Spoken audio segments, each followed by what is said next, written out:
मोदी सरकार की तपस्या कामयाब नहीं हुई। पीएम की माने तो वे और उनकी सरकार किसानों को ठीक तरीके से समझा नहीं पाए, लेकिन असल में प्रदर्शन कर रहे किसानों के पास कई कारण थे, जिसकी वजह से इन कृषि कानूनों को पूरी जोर रूप से विरोध कर रहे थे।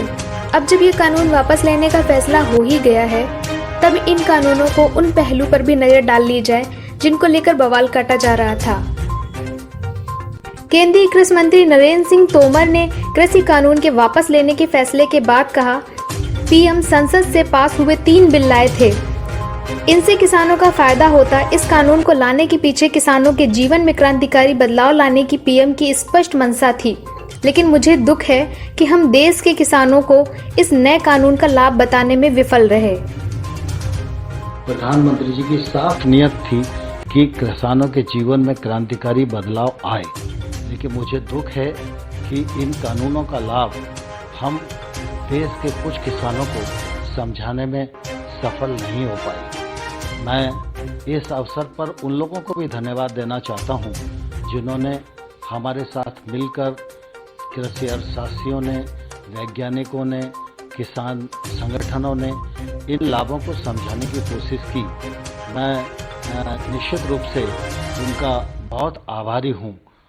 प्रधानमंत्री जी ने लगातार इस बात की कोशिश की थी कि इन सुधारों के बाद देश के कृषि क्षेत्र में बदलाव आए, लेकिन कुछ ऐसी परिस्थितियां बनी जिसके कारण कुछ किसानों को इन कानूनों में आपत्ति दिखाई देती थी।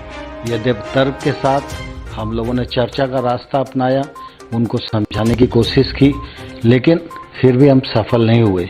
इसलिए प्रधानमंत्री जी ने आज गुरु नानक देव जी के प्रकाश पर्व के अवसर पर इन तीनों कानूनों को रद्द करने, रिपील करने का जो निर्णय किया है वह निश्चित रूप से स्वागत योग्य है। मैं आज देशवासियों से क्षमा मांगते हुए सच्चे मन से और पवित्र हृदय से कहना चाहता हूं, कुछ किसान भाइयों को हम समझा नहीं पाए। अपने सभी आंदोलनरत किसान साथियों से आग्रह कर रहा हूं, अब आप अपने अपने घर लौटे, अपने खेत में लौटे। सरकार किसानों के हित में काम करती रही है और आगे भी करती रहेगी। हेलो गाइस, मैं Anuja. First of all subscribe now and press the bell icon, never missing update from Anvika zone.